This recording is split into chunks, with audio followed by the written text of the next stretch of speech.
Happy New Year. I have two goals. One is to read 5 books a month, puts me at 60, five above what I read last year, which I barely made. So we'll see how it goes this year.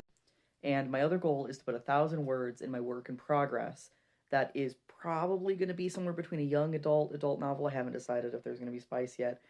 Set in a D&D-esque world, like there's orcs, there's fae that have a different name, etc., etc. That is found family, slow burn, enemies to lovers, MLM, that whole thing. So I'm also going to try to use TikTok to keep myself accountable. So far this year, I've already read 3 books, two technically, because one of them I finished 2 days before the new year and just forgot to put it in my tracker, and one of them was a comic book. But I did finish a 3rd book, so I'm almost there for January.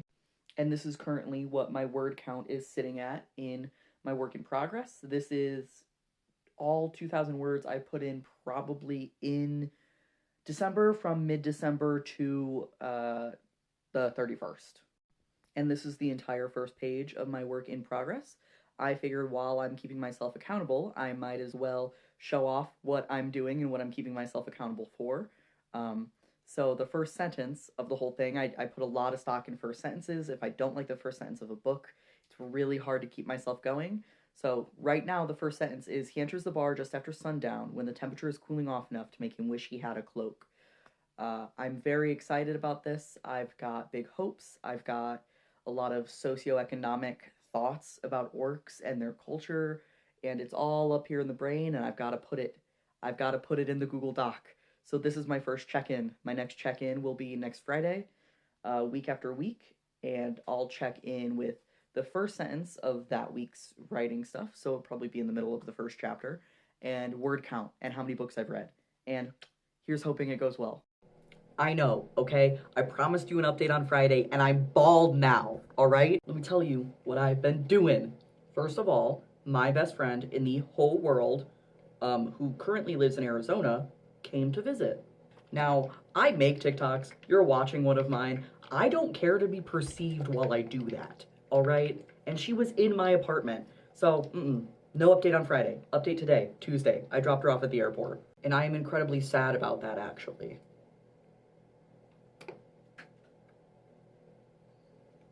And despite the TikTok that I posted about me being behind, I did actually hit my word goal. In fact, as you can see here, I surpassed my word goal for last week and this week. What's up? In that time, however, I decided to shave my head. Why? Because I'm starting a new project. And I've decided that besides like undercut maintenance things, because my hair is really thick and triggers migraines if it gets too long, I'm not going to cut it until this book is done. That's my new favorite sweater. I just thrifted it. I'm not wearing it to dye my hair. And so, on top of my best friend being here, I did manage to write over 1,000 words and shave my head and then try to dye my hair gray, and that didn't work out. It just toned the blonde. So then I put black over it and it turned green for some reason, but that can't happen because I work in a professional environment where I'm not allowed to have green hair. So we're trying some red hair dye. You can't see it. We're trying some red hair dye to neutralize the green. I don't need a whole lot of it. I don't have a lot of hair going on. And don't worry, I didn't forget about, oh, what, that's splattering every, that looks crazy. I didn't forget about the fact that I told y'all that I would post the first line. The first line is, Cora refuses to look at him, chewing on her lower lip with her hands twisted tightly behind her back. Cora is one of the main characters' twin sisters. I'm doing a dual POV for this because there's a lot that I want to explore.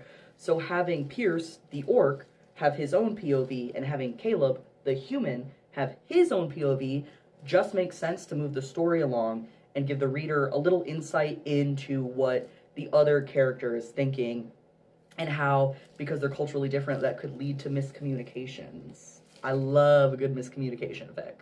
I thought I had more time before my food got done to put this hair dye on and make a TikTok, but then I had to get fancy with it. So I will update again this Friday, and instead of the first thing I write, I think I'm going to do it in 1,000-word increments. That way I will at least bare minimum make it to the 1,000. My food is done. But that 1,000 mark is what I'll give you guys as a sneak peek.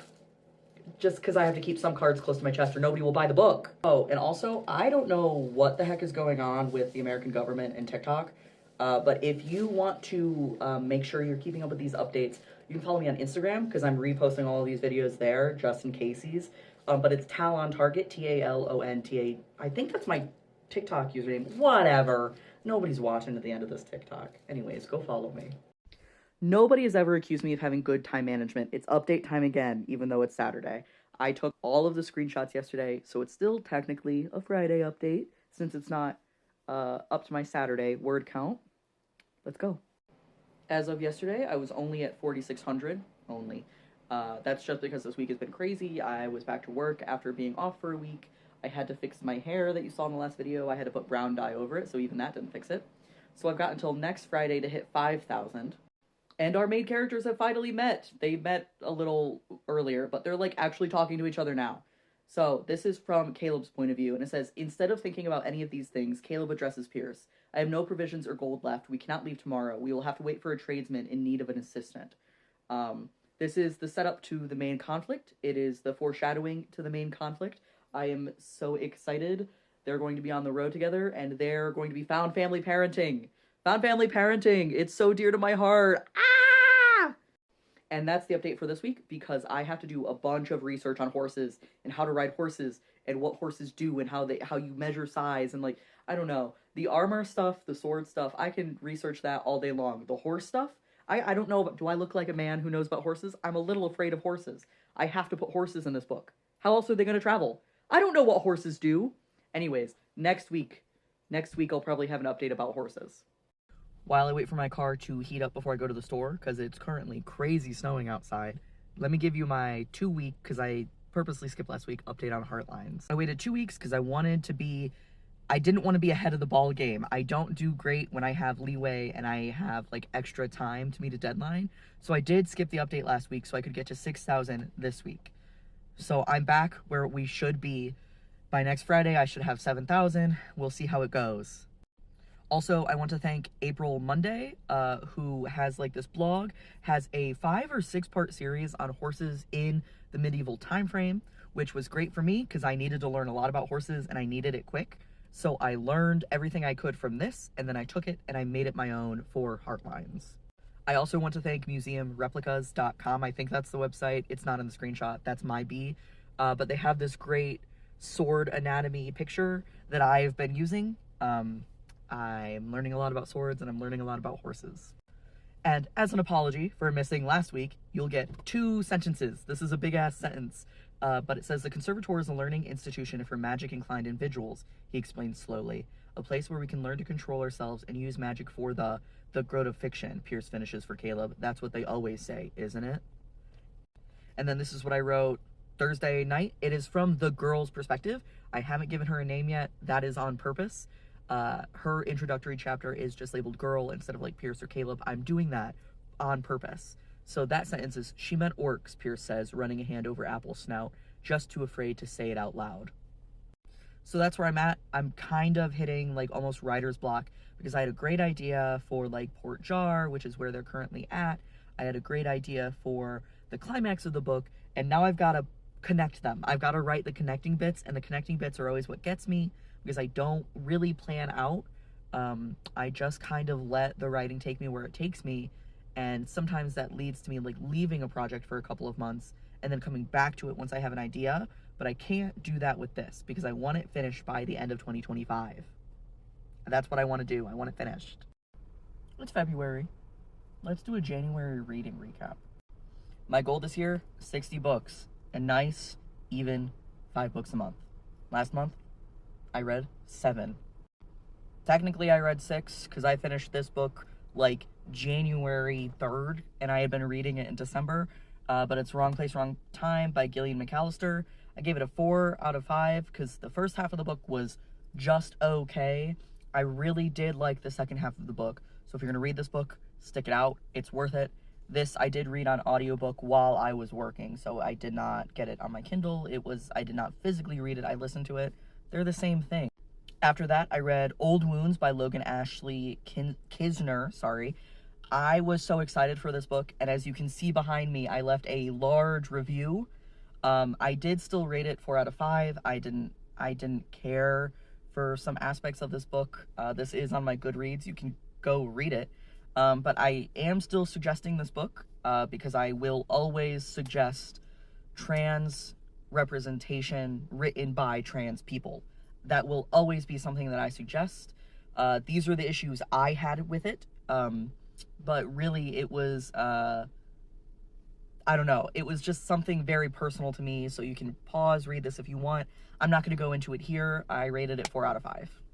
I finally finished Gideon the Ninth. I've been reading this book audiobook style through my Spotify, so I have been running out of audiobook hours, so this has taken me like 9 months to finish.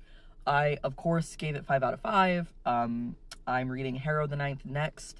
I'm waiting for it to come in ebook style, so that I can process it more, because I found that with this book specifically, I was missing a lot of information because it was auditory input. We're going to go through these next 3 so fast. Don't look at me. Don't judge me. I read Her Orc Gentleman, Her Orc Husband, and Her Orc Protector by Zoe Ashwood. They all got 5 out of 5 stars. Don't look at me. And then the last book I read in January was the first edition of Dead Boy Detectives. Listen, I found the show on Netflix, figured out it was from a comic, went to read the first comic. I didn't care for the comic. I think the show is better. I will not be touching that show because it's a Neil Gaiman had his hands all up in this shit, and I'm not. No, it's done. It's done. It's over. So that's everything I read in January. It's February 5th, and I still haven't finished a book. I've almost finished another Zoe Ashwood book. Don't look at me. Listen, they're like 6 hours long. I listen to audiobooks on 2.5 times speed. It's like a 2.5 hour book for me, all right? And they're fun. Sometimes reading is allowed to be fun. No, but I thought I would make a video like this, kind of going over everything I read, doing some like quick little reviews every month, because it is my goal to hit 60 books by the end of the year, and also 52,000 words in my work in progress. So if I'm not writing, I'm reading. If I'm not reading, I'm writing. And if I'm not doing either of those things, I'm sleeping or working or on my stationary bike. So